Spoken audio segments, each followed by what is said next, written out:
मनुष्य बन करके उसका जो देह धारण हमारे तरह उसने शरीर धारण किया और वो हमारे बीच में चला फिरा, वो इस बात का सबूत है कि परमेश्वर ने मनुष्य जाति को छोड़ा नहीं। मनुष्य पाप में तो जरूर चला गया, मनुष्य अंधकार में तो जरूर चला गया। ये दुनिया जो थी वो अंधकार में थी और लोग जो थे वो मृत्यु की तराई में थे, वो बंजर देश में थे। लेकिन परमेश्वर का आत्मा जब उतरा, जब परमेश्वर की ज्योति प्रभु यीशु मसीह के द्वारा उतरी, लोगों के जीवन बदल गए, अंधकार मिट गया मेरे प्रियो और एक नया जीवन आ गया। बाइबल में लिखा है, अगर आप उत्पत्ति की पुस्तक को पढ़ेंगे, उसके पहले अध्याय को पढ़ेंगे, तो वहां पर परमेश्वर का वचन कहता है, आदि में परमेश्वर ने आकाश और पृथ्वी की रचना करी। और पृथ्वी जो थी बेडौल और सुनसान पड़ी थी और उसके ऊपर अंधियारा छाया हुआ था, उसके ऊपर पानी था। लेकिन इन सब के बावजूद भी,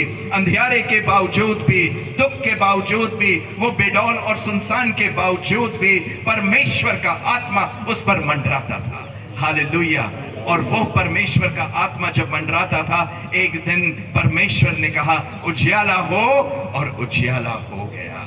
और हम देखते हैं वो जो बेडौल और सुनसान पृथ्वी थी, वो एक हरी भरी, एक खूबसूरत पृथ्वी बन गई जिसमें हम और आप हैं आज। लेकिन फिर क्या हुआ? आदम और हवा ने क्या किया? पाप किया। जब आदम और हवा ने पाप किया, उस पाप में क्या हुआ?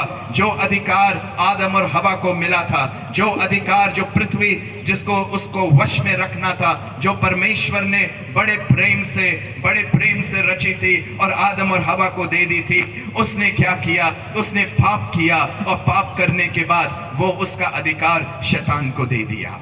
और उस अधिकार को लेने के लिए वापस प्रभु यीशु मसीह मनुष्य बन गया। हालेलुया। कितनी खूबसूरत और कितनी सुंदर बात है मेरे प्रियो। जो पुनरुत्थान है, आज हम पुनरुत्थान के दिवस को बनाते हैं मेरे प्रियो। पुनरुत्थान का जो दिवस है वो हमारे लिए, हमारे जीवन के लिए, हमारी कलीसिया के लिए, हमारे देश के लिए, हमारे इस पूरे संसार के लिए एक बड़ी आशीष का कारण है। पुनरुत्थान जो है वो नए जीवन को दर्शाता है। पुनरुत्थान जो है वो अनंत जीवन को दर्शाता है। पुनरुत्थान जो है वो मृत्यु के ऊपर विजय को दर्शाता है। पुनरुत्थान जो है वो पाप और श्राप को कुचलता है और हम सबों को एक नया जीवन देता है। बाइबल में लिखा है, यूहन्ना रचित सुसमाचार उसके 2 अध्याय में प्रभु यीशु मसीह एक विवाह में जाते हैं। आपको याद है, कई दफे हम लोग इस बात को सुनते हैं।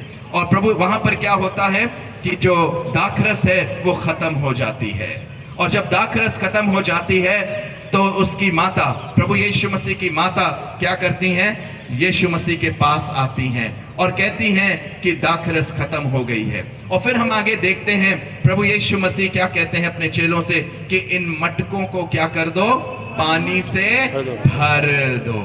बस इतना काम बोलते हैं। और जब वो मटके पानी से भर जाते हैं और उसके बाद उसकी पुष्टि की जाती है, तो वो पानी नहीं रहता है, वो दाखरस बन जाता है। यहाँ पर बहुत से लोग जो हैं वो साइंस बैकग्राउंड के हैं। हम जानते हैं कि जो पानी होता है, ना उसमें खुशबू होती है, ना उसमें मिठास होती है ना? ना खुशबू होती है, ना मिठास होती है, ना स्वाद होता है। लेकिन जब पानी दाखरस बन गया तो उसमें खुशबू आ जाती है, उसमें मिठास आ जाती है और उसमें स्वाद आ जाता है।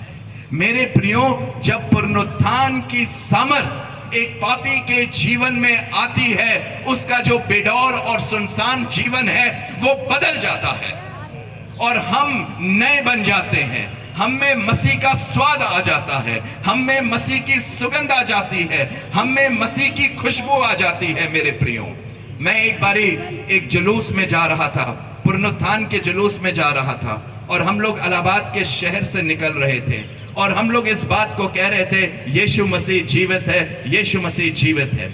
लोग वहां पर जो चल रहे थे वो इस कमेंट को देख रहे थे, यीशु मसीह तो जीवित है लेकिन दिखाई नहीं देता, यीशु मसीह है कहां? और उनके प्रश्न बहुत इंपॉर्टेंट था। मेरे प्रियो, जब परमेश्वर को प्रभु यीशु मसीह ने प्रकट किया और इस बात को कहा, जिसने मुझे देखा उसने पिता को देखा। मेरे